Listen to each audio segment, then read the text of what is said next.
AA Lock, Dock, and Security. The name has been a staple in Ocala since 1985. Do you have the right equipment in place to have peace of mind when you are at home or away? AA Lock, Dock, and Security has the right people to install and monitor your home or business. Call today for a free on-site security analysis. Call 867-1965. AA Lock, Dock, and Security, 219 Northwest 10th Street, 867-1965. Ocala's information station, 1370 WOCA. Ocala!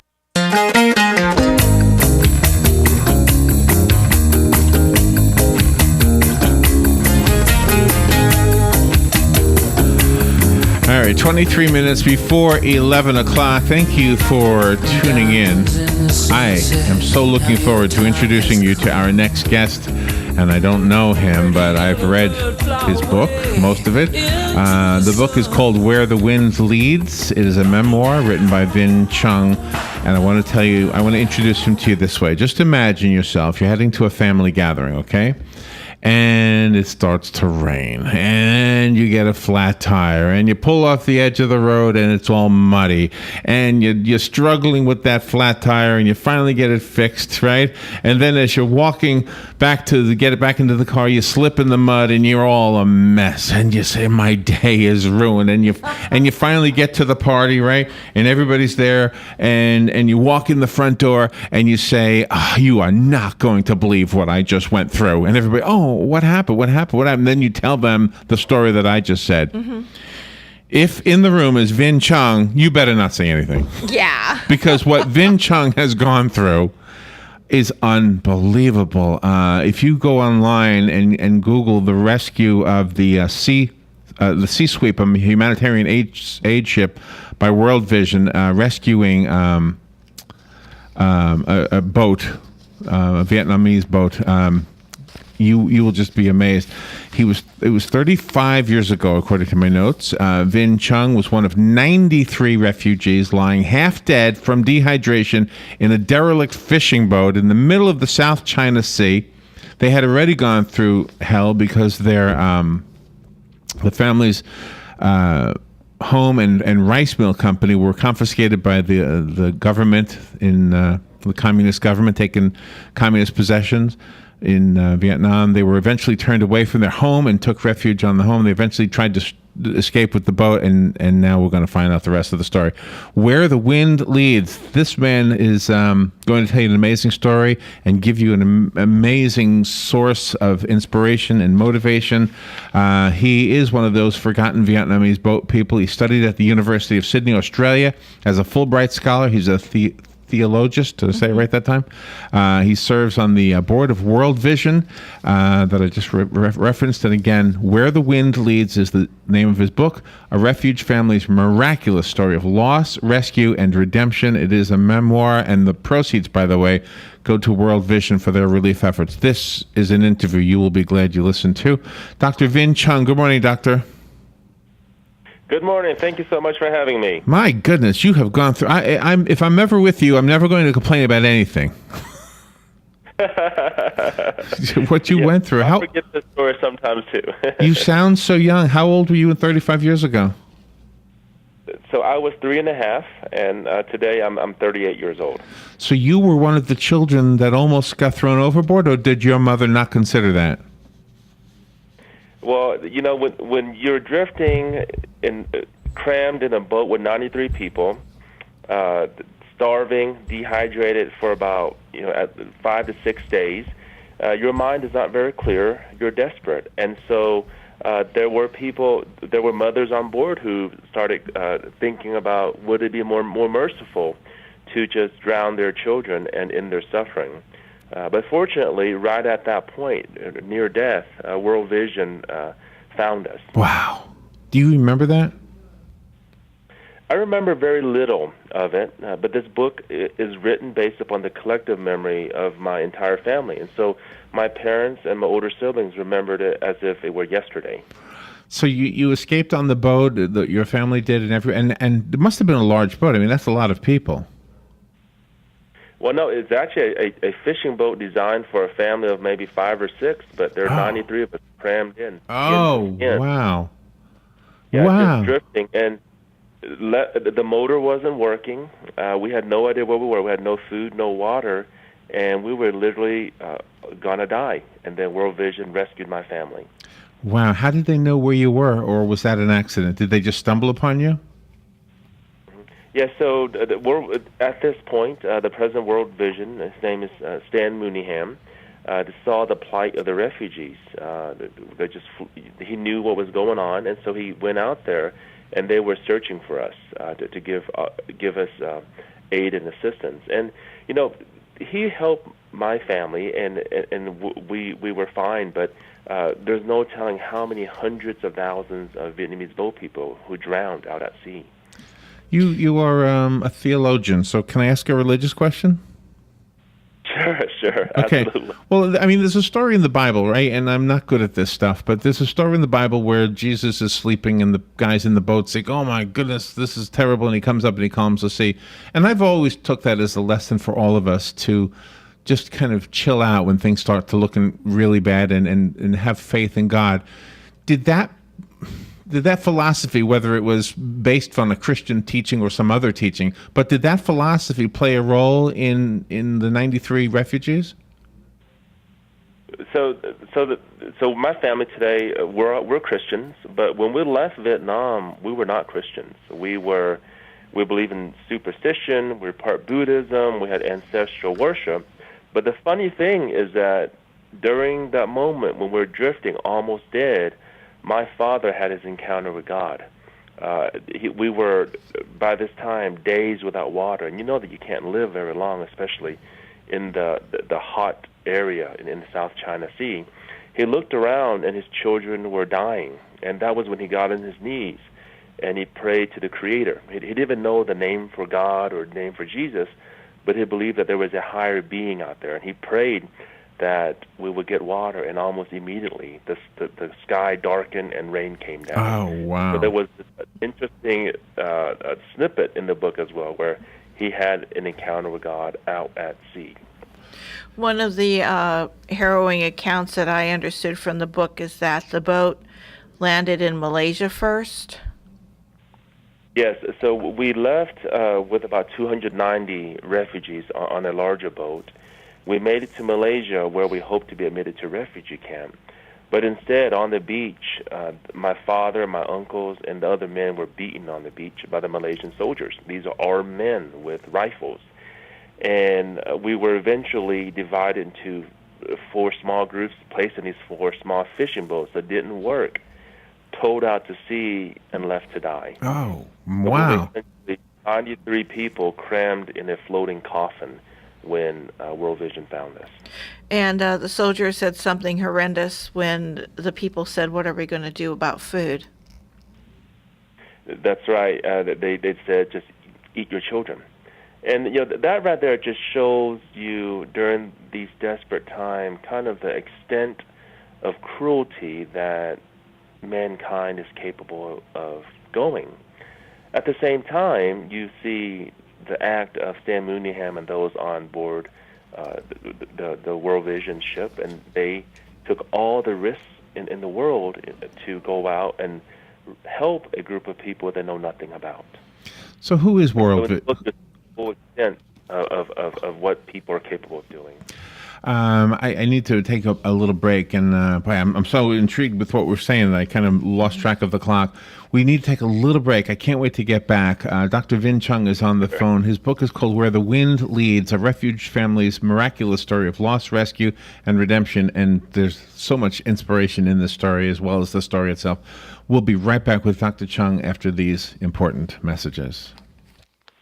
Hi, I'm Yvette, and I'm here to tell you a few things about ABC Frederick's Appliance. They sell not only new, but used guaranteed appliances. When you call ABC Frederick's Appliance, they will provide service on what they sell and any appliances that you own. ABC Frederick's Appliance is located in Bellevue, right over the railroad tracks. Call 352-629-5181. That's 352-629-5181. That's 352-629-5181. ABC Frederick's Appliance. News Talk 1370, WOCA invites you to discover your full business potential. News Talk Radio is the perfect environment for your advertising. WOCA's News Talk format pinpoints information-hungry, better educated, high-income adults. So use us to talk to them. Call 732-8000. 732-8000. We're Ocala News Talk Radio. News Talk 1370 WOCA.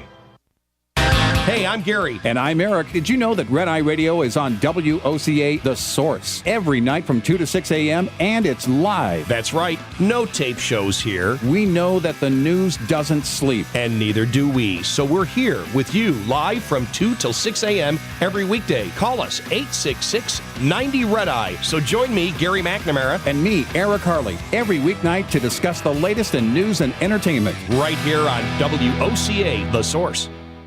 Hey, Matt, I know Sunrise Automotive does auto stuff, but I need some tires for my truck. Can you recommend someone? Yes, I can. We do that. No, I mean, I need them installed and balanced and all that. Yep, we do that. Well, my son needed his windows tinted. Yep, we do that. I need my seat replaced. Yep, we do that too. I need a new roof line, a new spoiler, and a new Yep, trunk. we can even do that too. Okay, I get it. I suppose you can also do a radio show too, huh? Well, as a matter of fact, join me every Monday at 10 for auto repair with personal care here on The Source. Of course you do. All right, thank you. 12 minutes before 11 o'clock. Thank you for tuning in. Dr. Vinh Chung is on the phone. He has joined us so he could talk about his book, Where the Wind Leads. If you heard the first part of this, and then you know that this is one of the most fascinating stories you're ever going to hear. He was 3 or 3.5 years old, 35 years ago, when he was on a boat where everybody probably would have died had they not been rescued by a group called World Vision, and the boat that actually picked them up was called Sea Sweep, I think. Dr. Chung, thank you again for being with us this morning. Where are you right now? I am a dermatologist in Colorado Springs. Oh, in Colorado, okay. How did that happen? I guess I'm asking you to tell a long story in a short period of time, but how did you go from being almost dead in the middle of the South China Sea and then you studied in Australia and now you're in Colorado? That's right. So it's a long story, but essentially my family left Vietnam. We sold everything and left with just the clothing on our backs and whatever jewelry and valuables we could smuggle under our clothing. Almost died at sea, but we were rescued by World Vision when we were at the brink of death and brought to a refugee camp in Singapore. And then from there, a small Lutheran church sponsored my family. So they opened their doors and just opened their hearts to a group of people that knew nothing about. And so I studied, and then I spent, after I graduated from high school, I spent 15 years of training at Harvard. I also spent a year at University of Sydney, University of Edinburgh. And then when I finally finished, I came out to Colorado to open up a medical practice. Oh, wow. That's a long time in Harvard. You must have liked it there. I loved it. I was a professional student for so long, but at some point my wife said I need to get a real job, so here I am. But your parents are a testament to the success of you and your siblings. You've all graduated with master's degrees from very prestigious colleges and have a wonderful careers helping humanity. Yes, well, thank you very much. So there are 11 children in my family. We have 21 university degrees, including 5 masters and 5 doctorates from Harvard, Yale, Stanford, Georgetown, NYU. And my youngest brother, when he graduates from UPenn next year, will have the 6th doctorate in my family. Wow. That is amazing. It's a touching photo, and I didn't understand it at first, but I think I do now. The photo of your father holding your diploma. I didn't quite understand that, but you say he earned it because without him, you wouldn't be you, right? That's correct. And my father, when we left the country, he gave up his former life. He was very wealthy before the war. He lost everything, and we took a huge risk to come to this new country. And he started in this country literally scratching with his bare hands and working on an assembly line for about 3 decades so that his children could go to school. 3 decades? And he understood, 3 decades on an assembly line. And we understood that, in America, the American dream is there, but you have to work hard for it. And that's what we did. Absolutely. Yeah. So, and where was he on the assembly line? Where was that? Where was the church, by the way, that sponsored you? It was in Fort Smith, Arkansas. Okay. So in the northwest part of Arkansas, and he worked in an air conditioning plant in Fort Smith, day in and day out, doing whatever shift that was there, 10 to 12 hours a day, doing manual labor that was really beneath what he's capable of doing, but that was the work that was available, and so he took it. And how's he doing now? He's doing fine. So thank goodness he's retired. He's been retired for a few years now, and he's enjoying life in Arkansas. And now he has over 20 grandchildren. So that's probably his greatest joy. Have he and have you been to Vietnam since everything cooled down? Yes. So my father's gone back a couple of times. I went back a little over 10 years ago. And so when we left Vietnam with 290 people, there were my extended family members as well. After we were divided up, World Vision rescued the boat that my immediate family was in. But my extended family, my cousins, my aunts, my uncles, they drifted back to Vietnam. So imagine the differences in their lives compared to mine. Oh, wow. And I'm sure it was emotional when your father must have gone to the very place in Vietnam that you once lived, or your family once lived. Were you with him when that happened, and was there tears? And explain what that was like. Yeah, so when I was in Vietnam and I looked around at these little thatch roof huts, little shacks without electricity, without running water, it was really eerie. It was almost like walking to a parallel universe, seeing another world that could be your own if things had turned out differently.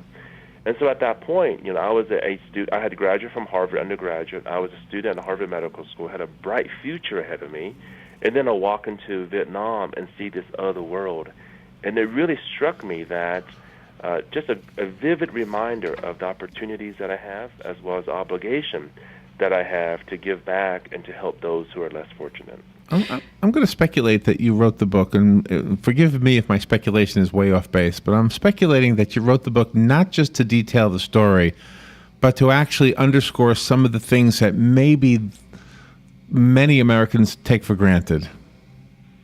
Absolutely. I hope that everyone who reads this story will see that the American dream is alive and well to this day, regardless of what anybody says. The American dream is really a set of opportunities that we have here to be able to hold on to what we earn and for us to be able to control our destiny.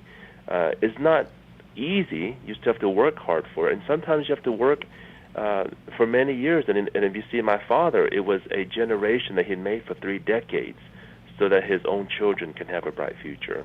But it's still alive and well. And the barriers that you and your siblings and your parents had to overcome when you were here, even though you were embraced by the church, you still had to learn the language and put up with some of the people who weren't too fond of the Vietnamese people at the time. That's right. And, that brings it, to another point about the American dream, is that the American dream is possible only with Americans. And in Arkansas, I face prejudice and racism and ignorance, but I also encounter some of the kindest and most generous people, including the people at church that welcomed my family. I also had wonderful teachers and coaches that really helped me along the way. And it's really with these individuals' help and compassion and concern that I have been able to make it to where I am today. Well, at what point in your life, I'm going back now to the moment in the boat when your father got on his knees and you said he had a revelation. At what point did your father share that story with you, and did you grasp it right away? And is there anything else you can tell us about that moment? Yeah. So, usually when you are desperate near the brink of death, I don't care what faith you have, what life you live, at some point in your life, you will seek a higher power. And that was what my father did.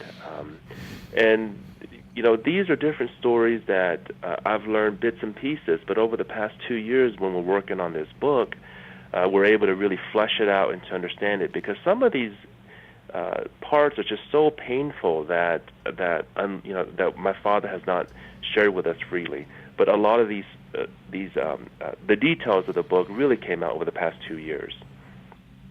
Really? And is there a reason why all of a sudden they came out? Well, I was at a World Vision conference about 2 years ago, and I was invited to come and share my story. And I just wanted to get up, tell people what happened, and I thanked them. But right as I got down, I had so many people approach me and said, I need to write a book, that this is a story that needs to be told. I've never considered myself an author because I'm a doctor and I'm busy with my job. But after so many people come up to me, so many publishers approaching me, they said that this is an American story that needs to be told. And so 2 years later, here it is. Well, I definitely agree with them. It's an awesome story. And you are really a better, well, I think a writer is always a writer, so you must have been a what do you call, latent writer? Yes. You just didn't know you had that talent or something. Well, he's in drama, so you're in the theater. Well, I told this story, but really the talent is from Tim Downs. He is my collaborative author, and he really helped me to put it into words, the story that's there. And of course, I thank my entire family for just contributing all of their memories, the good ones and the bad ones, to this book. It must have been extremely emotional for you, though, to recount everything and listen to the members of your family recount their experiences. That had to have brought you closer together. Absolutely. It is. And I think that it just makes me that much prouder to be an American, because now I've understood that being an American is not just a legal status, but it's really a set of values that we all share. Values about equality, about freedom, but it's also a value about generosity and giving back, such as, for example, the freedom that we have today was bought by blood that was shed by so many generous, patriotic people. Yeah, man. Generations before us. You are awesome. I love what you're saying. I want to give away the copy that you sent us. No, I don't. No. But I will. I lied right there. I don't really want to give away. I have a copy of the book. It's a hardcover copy. I'll buy my own, but here's one to give away. Dr. Chung sent it to us. It's called Where the Wind Leads. And I apologize. I didn't intend to leave out Tim Downs. I forgot that he was part of this project. Dr. Vinh Chung with Tim Downs wrote this awesome, very wonderful book. This is a book about America. This is a book about God. This is a book about love.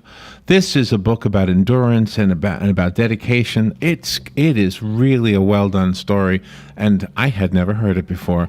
So let me give this one away. Good morning. You've got the book. Who's this? Hi, this is Charles. Charles, it'll be waiting for you here at the studio, okay? Gotcha, man. Thank you. All right, thank you. And Dr. Chung, how do we get the book? Is there a website?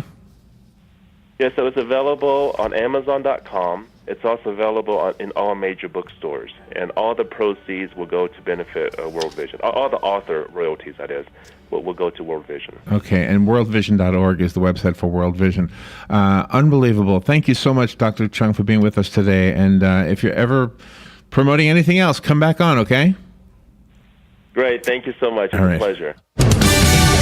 Fox News Radio, I'm Lillian Wu. The fighting is back on after a 5-hour-long ceasefire between Hamas and Israel, which caught 13 militants just hours earlier infiltrating Israel. The last time there was a successful infiltration was back in 2006. Militants kidnapped an Israeli soldier. He was returned to Israel in exchange for more than $1